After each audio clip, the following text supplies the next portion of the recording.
Seisa umbes õlgade laiuses argseisus ja jälgi, et põlved oleksid nõtked, ehk mitte liiga pehmed ega ka lukus. Maagen on neutraalasendis ehk mitte ühelegi küljele kaldu. Saba on jalge vahel. Jälgi kogu harjutuse vältel õiget kehahoidu. Vii keha raskus rinnakorviga paremale jalale. Nüüd taha võrdselt mõlema jala kandadele. Nüüd vasakule jalale. Ja ette võrdselt mõlema jala päkkadele ja tagasi paremale. Jätka raskuse ülekandmist päripäeva ehk kellaosuti liikumise suunas. Võid ette kujutada, et seisad kella peal, nii et sinu ees on kell 12, taga 6, paremal küljel 3 ja vasakul 9. Ja sinu rinnakorv liigub ringi kujuliselt kella 3 peale, siis 6 peale, siis 9 peale, 12 peale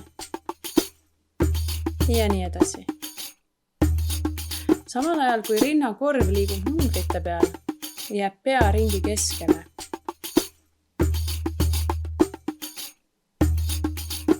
Ühenda nüüd punktid joonega nii, et saad sujuva ringi päripäeva.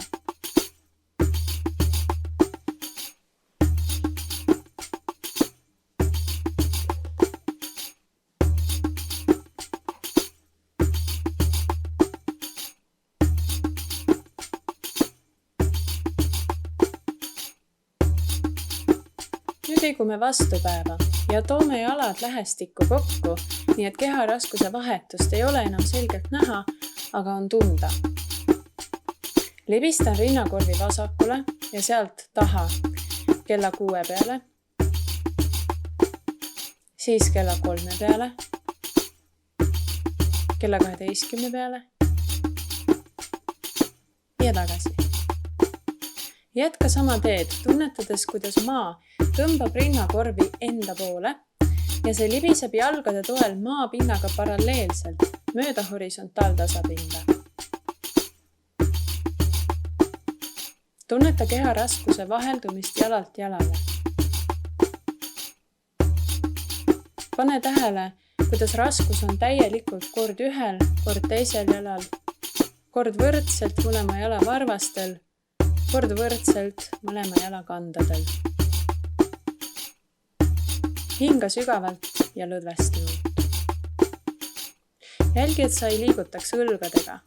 Kasuta liikumiseks külje, selja ja kõhulihaseid.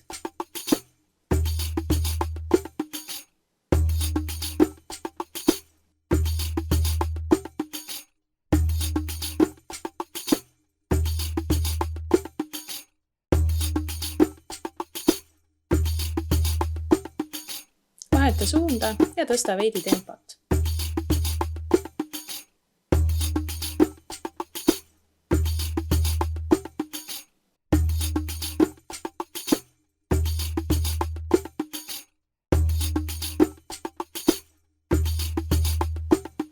Ja teistpidi.